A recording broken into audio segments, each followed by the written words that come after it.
my straight neighbor waited on the stairs, asked if he could sleep in my hoodie gay story. It was one of those crisp autumn evenings when the air feels charged with possibility. I remember it so vividly because that night changed everything between me and the guy from apartment 4B. My name is Alex, and I've lived in this slightly rundown but charming brownstone in Chicago for about 3 years now. It's the kind of building where you recognize everyone's footsteps, but only know half their names. I'm a graphic designer, working mostly from home, which means I notice the rhythms of the building. Who leaves early, who comes home late, whose friends visit on weekends. I should tell you about Jamie before I get into what happened that night. Jamie moved into 4B about 8 months ago. The first time I saw him, he was struggling to carry a vintage record player up the narrow staircase. I offered to help, and in that brief interaction, I noticed 3 things. His eyes were the exact color of honey in sunlight. He had a small scar above his right eyebrow that crinkled when he smiled, and he wore a wedding ring. Straight, married, and therefore firmly in the just neighbors category of my life. Over the months that followed, we developed the kind of casual friendship that exists in the in-between spaces of urban living. We'd chat while collecting mail, exchange recommendations for local restaurants, and occasionally help each other with small favors, like the time he accepted a package for me when I was away, or when I lent him my toolbox when he was putting together furniture. These interactions were always pleasant but brief, punctuated by the unspoken understanding that we existed in different worlds that merely overlapped in this shared space. I learned bits and pieces about his life through these encounters. He worked as an environmental engineer, had moved to Chicago after his company relocated him from Minneapolis, and his wife was supposed to join him but never did. One day, I noticed the wedding ring was gone, and there was a heaviness to his movements that hadn't been there before.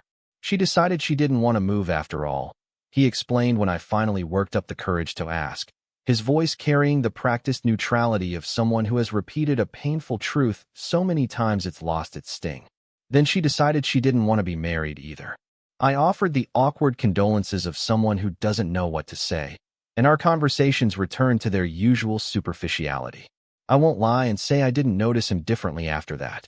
There's something about knowing someone is suddenly single that changes the lens through which you see them, even when you know they're unavailable in other ways. I caught myself looking forward to our brief encounters, making excuses to be in the lobby when I knew he'd be coming home from work, or taking longer than necessary to sort through my mail when I heard his footsteps on the stairs. It was harmless, I told myself, a little crush to brighten my otherwise monotonous days. In the weeks following his revelation about the divorce, I noticed subtle changes in Jamie. His usually meticulous appearance became slightly disheveled, not in a dramatic way, but in the small details that suggest someone's mind is elsewhere. His hair, typically neatly styled, would sometimes stick up at odd angles. He'd wear mismatched socks or forget to shave for days at a time. Once, I ran into him at the corner store at 2 a.m., both of us in sweatpants, both pretending we weren't buying ice cream to eat alone in our respective apartments. Couldn't sleep? He asked, gesturing to my pint of chocolate chip. Deadline. I lied, not wanting to admit I was just lonely. You? Just one of those nights, he replied, and the way his eyes couldn't quite meet mine told me more than his words did. I started to wonder if he was okay. Not in the casual way we ask each other, "How are you?" without expecting an honest answer, but genuinely concerned. There were dark circles under his eyes that hadn't been there before, and sometimes when he thought no one was looking, his face would settle into an expression of such profound sadness that it made my chest ache to witness it. The night everything changed started like any other. I had been working late on a project, the kind that makes you lose track of time until you suddenly realize it's past midnight and you haven't eaten since noon. I decided to order takeout from the 24-hour Thai place down the street, bundled up in my favorite oversized hoodie, a soft, worn navy blue thing with my college logo faded almost to invisibility, and headed out. The autumn air hit me like a gentle slap, clearing away the fog of too many hours staring at a screen. The streets were quiet, that special kind of urban quiet that's never really silent but has a rhythm of its own. By the time I returned with my pad thai and spring rolls, it was nearly 1 a.m., and I was looking forward to eating while watching something mindless before falling into bed.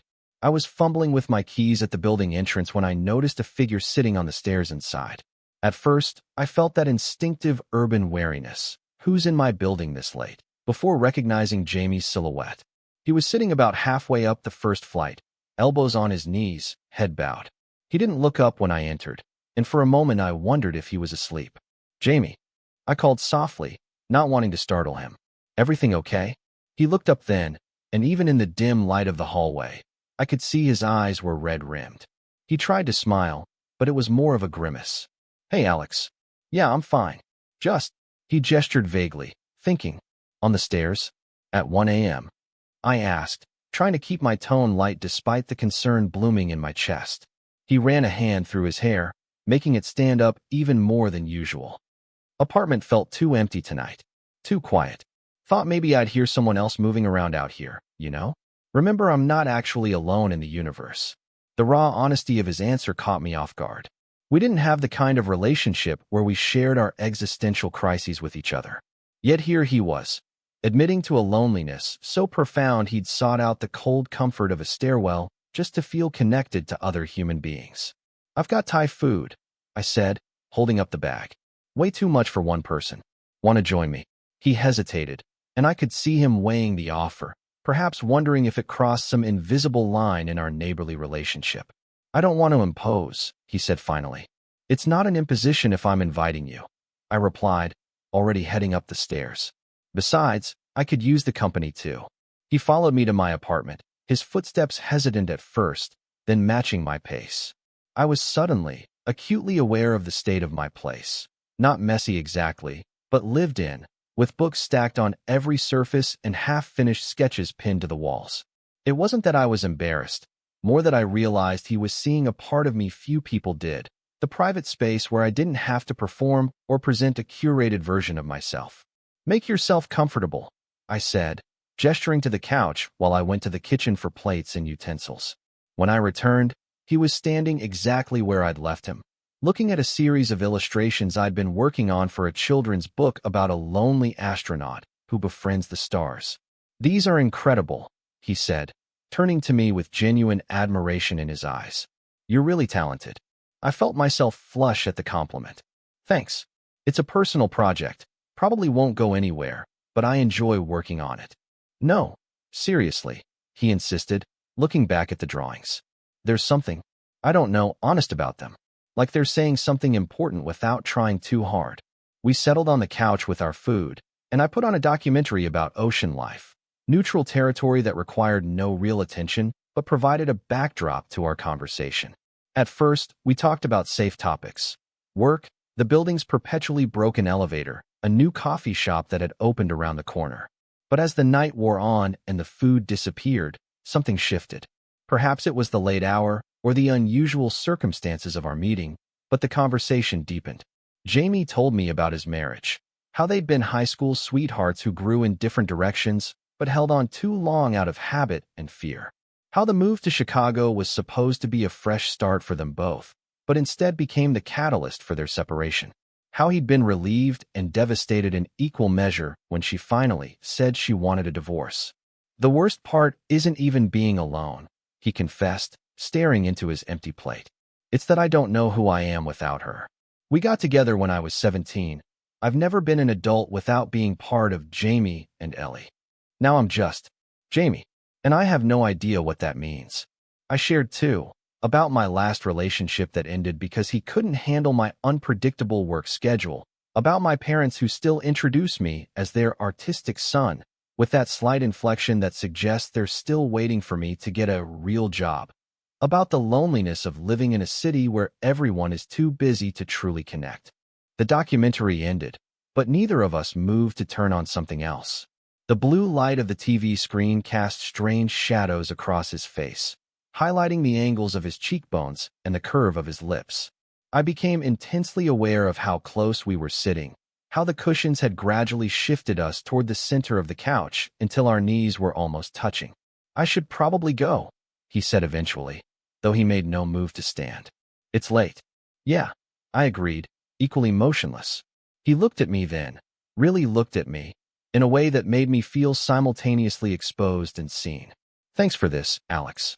I needed it more than I realized." "Anytime," I said, meaning it more than I usually did when offering that particular platitude.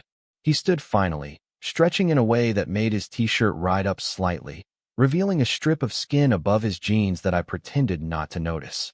I walked him to the door, suddenly awkward now that our bubble of late-night intimacy was bursting.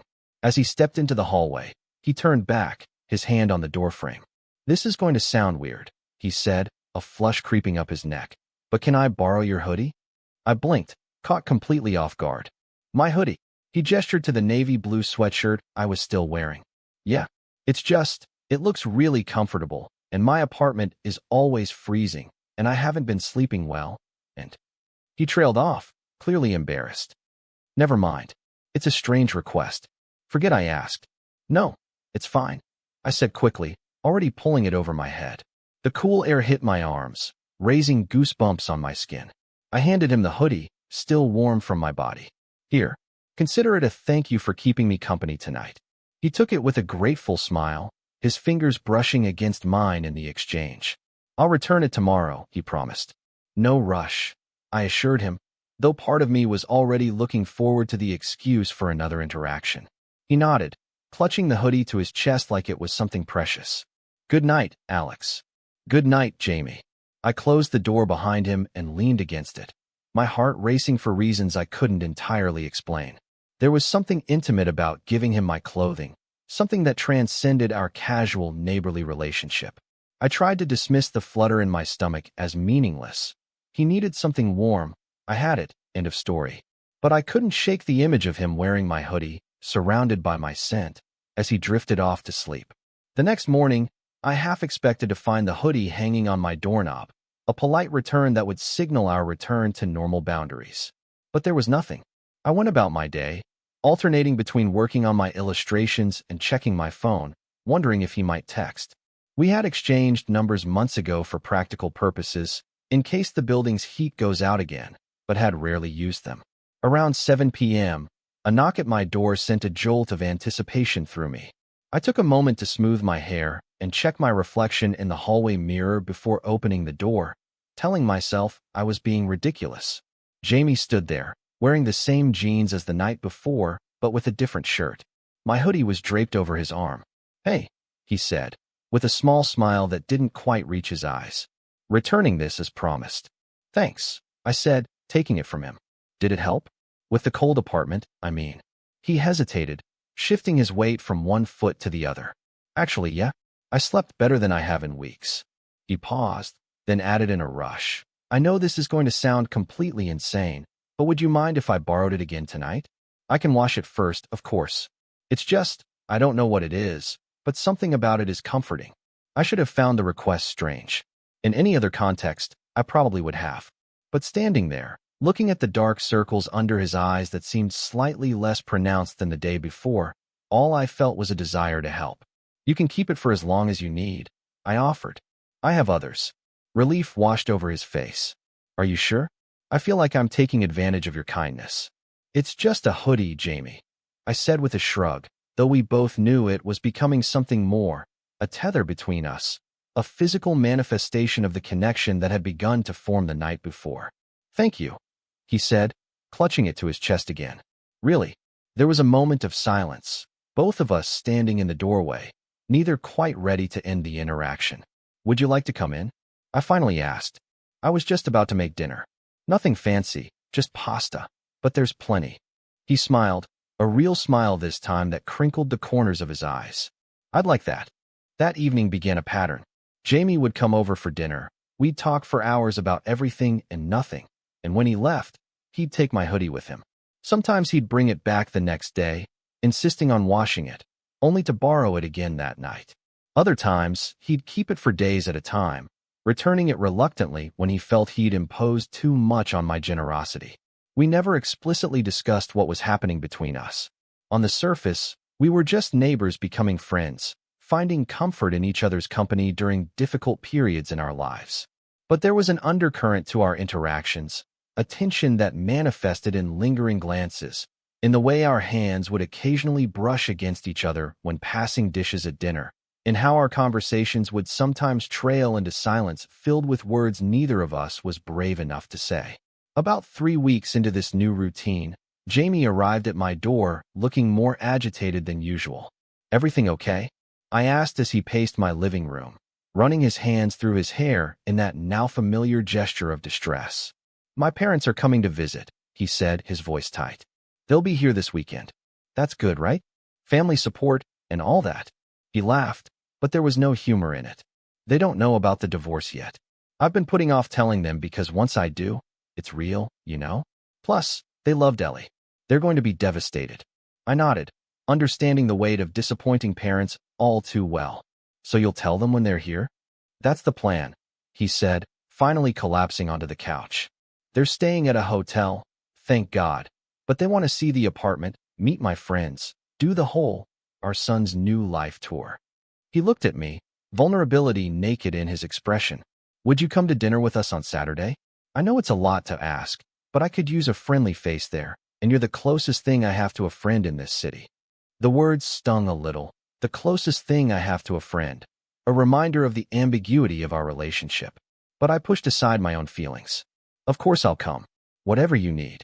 Relief flooded his features. Thank you. Seriously, Alex, I don't know what I would have done these past few weeks without you. Saturday arrived, and I spent an embarrassing amount of time deciding what to wear. I settled on a simple button-down shirt and dark jeans, presentable enough for a nice restaurant, but not so formal that it would seem like I was trying too hard. Jamie had texted earlier to say he'd pick me up at 7, and as the time approached, I found myself increasingly nervous. Meeting the parents was a milestone in a relationship, but we didn't have a relationship, not really. I was just doing a favor for a friend who slept in my hoodie every night and whose smile made my heart race, but a friend nonetheless. The knock came at exactly 7, and when I opened the door, I barely recognized Jamie. Gone was the slightly disheveled, vulnerable man I'd come to know. In his place stood someone polished and put together, wearing a crisp blue shirt that matched his eyes and a smile that didn't quite reach them. Wow, I said, taking in the transformation. You clean up nice. He tugged at his collar self-consciously. Too much? I feel like I'm playing dress-up in someone else's life. No, you look great, I assured him. Just different. This is how I used to look all the time, he said with a small shrug. Before everything fell apart. It's exhausting, maintaining this version of myself, but it's what my parents expect. I understood then that I was seeing a glimpse of the Jamie that existed before, the successful professional with the perfect marriage and the carefully curated life. It made me realize how much he had revealed of his true self to me over these past weeks, how the Jamie who sat on my couch in wrinkled t-shirts talking about his fears and dreams was perhaps more authentic than the one standing before me now. Ready to face the firing squad? He asked with a forced lightness. As ready as I'll ever be, I replied, grabbing my jacket. Just to be clear on the story, we're neighbors who became friends, right? Something flickered across his face. Disappointment? Uncertainty? Right, he confirmed. Just friends. The restaurant was upscale, the kind with white tablecloths and waiters who recite the specials from memory rather than reading them off a card. Jamie's parents were already seated when we arrived, and they stood to greet us with warm smiles that reminded me so much of their sons that it was momentarily disorienting. Mom, Dad, this is Alex. Jamie introduced me. Alex, these are my parents, Robert and Susan. It's wonderful to meet you, Susan said, pulling me into an unexpected hug. Jamie's told us so much about you. I shot Jamie a questioning look over his mother's shoulder, wondering exactly what he had shared about me. He gave a small shrug in response, his expression unreadable. Dinner progressed smoothly at first. Jamie's parents were easy to talk to, genuinely interested in my work as a graphic designer, and full of stories about Jamie's childhood that made him blush and protest in a way I found endearing. But as the main course arrived, the conversation inevitably turned to the subject we'd been avoiding. So, when is Ellie joining you in Chicago? Robert asked, cutting into his steak. We were hoping to see her this visit. The table fell silent. Jamie's knuckles turned white around his fork, and I resisted the urge to reach for his hand under the table. Actually, Dad, he began, his voice steady despite the tension evident in his shoulders. Ellie and I are getting divorced. We've been separated for months now. Susan's hand flew to her mouth. Oh, Jamie, what happened? You two were so perfect together. What followed was a condensed version of what Jamie had shared with me over our many evenings together. The growing apart, the different life goals, the realization that they were staying together out of habit rather than love. His parents listened with expressions of concern and confusion, occasionally interjecting with questions that suggested they were looking for a fixable problem rather than accepting the reality of the situation. "Have you tried counseling?" Susan asked. "Maybe it's just the stress of the move," Robert suggested. "Long distance is hard on any relationship." Throughout it all, Jamie maintained a calm demeanor, though I could see the toll it was taking on him. When he excused himself to use the restroom, leaving me alone with his parents, I felt a sudden protectiveness toward him. "Jamie's been through a lot," I said quietly. "He's handling it really well, but it hasn't been easy." Robert sighed, running a hand over his face in a gesture so similar to Jamie's that it made my chest ache. "We just want him to be happy." Ellie seemed to make him happy. "Did she?" I asked, more boldly than I intended. "Or did she make him comfortable? There's a difference." Susan studied me with newfound interest. "You two seem close," she observed. "How long have you been friends?" "A few months," I answered, deliberately vague. "We live in the same building." "Just friends?" she pressed, her gaze uncomfortably perceptive. Before I could respond, Jamie returned to the table, and the conversation shifted to safer topics. But throughout the remainder of dinner, I caught Susan watching the interactions between her son and me with a thoughtful expression. As we were saying our goodbyes outside the restaurant, Susan pulled me aside while Jamie was talking to his father. "Thank you," she said simply. "For what?" "For being there for him." I haven't seen Jamie laugh like that in years, not even with Ellie. She squeezed my arm gently. "Whatever you are to each other, I'm grateful for it." The walk back to our building was quiet, both of us processing the evening in our own ways. The night air was cold, and Jamie had his hands stuffed in his pockets, his breath forming small clouds in front of him. "That went better than I expected," he finally said as we approached our building. "Thanks for being there." "Of course," I replied. "Your parents are nice. I think they just want what's best for you, even if they're not sure what that is right now." He nodded, unlocking the building door. "My mom liked you. I could tell. She's perceptive," I said carefully, remembering her parting words to me. We climbed the stairs in silence, stopping when we reached my floor. This was usually where we'd part ways, with Jamie continuing up to his apartment on the next level. But tonight, he hesitated, shifting his weight from one foot to the other in that now familiar gesture of uncertainty.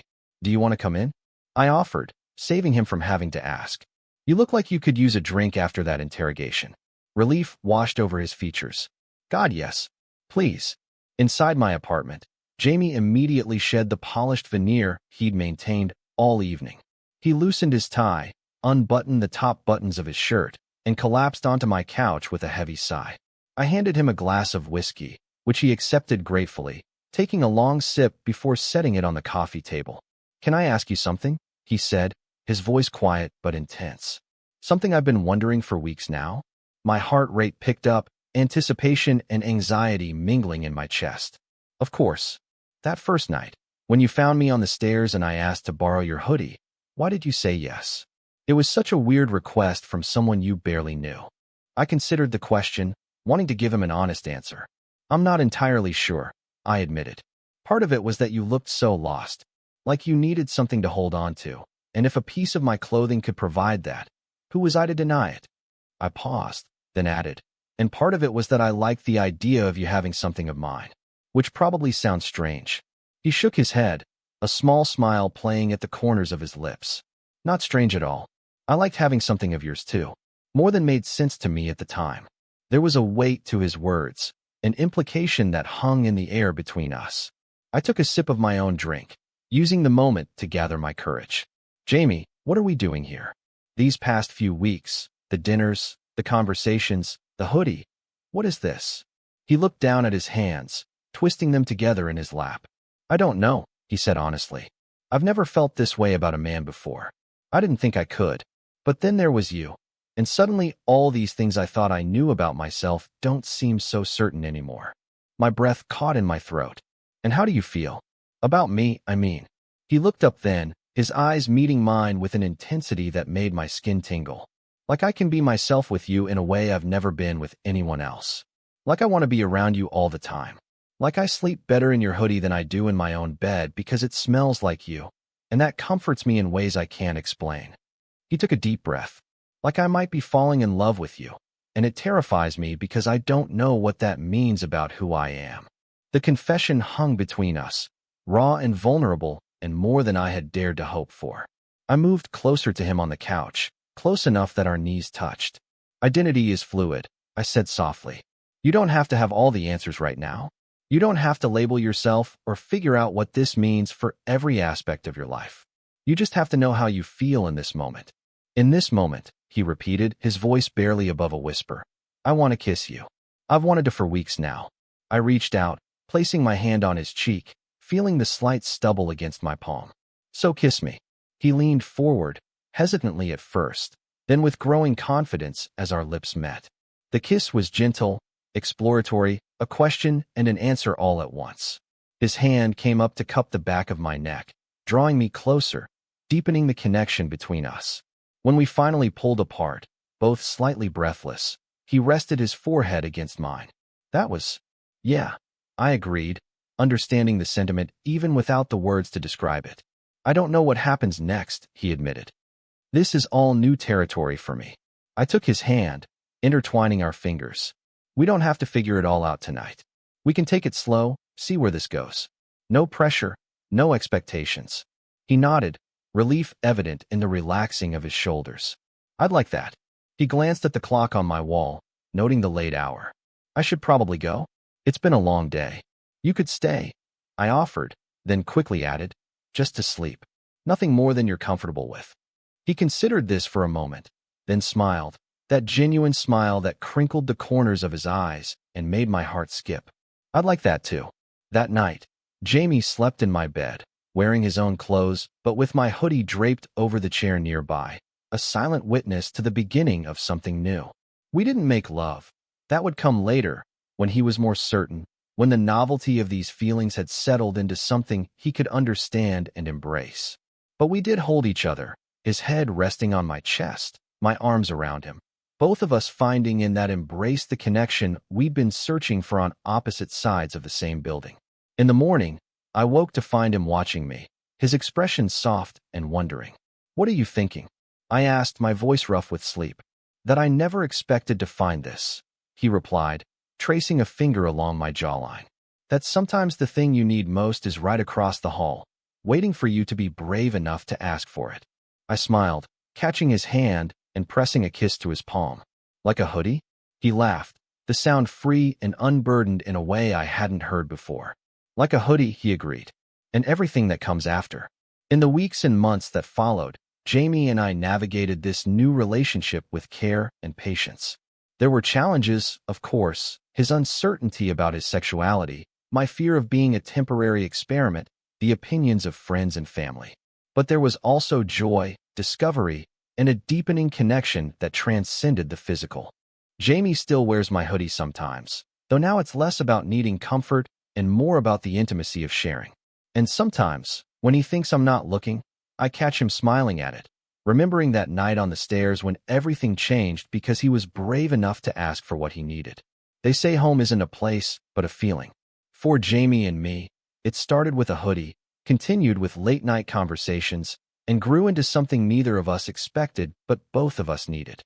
And in the end, isn't that what matters most? Not the labels we wear or the paths we thought we'd take, but the connections we make and the courage to follow them wherever they might lead. Total _char_count, 18,692.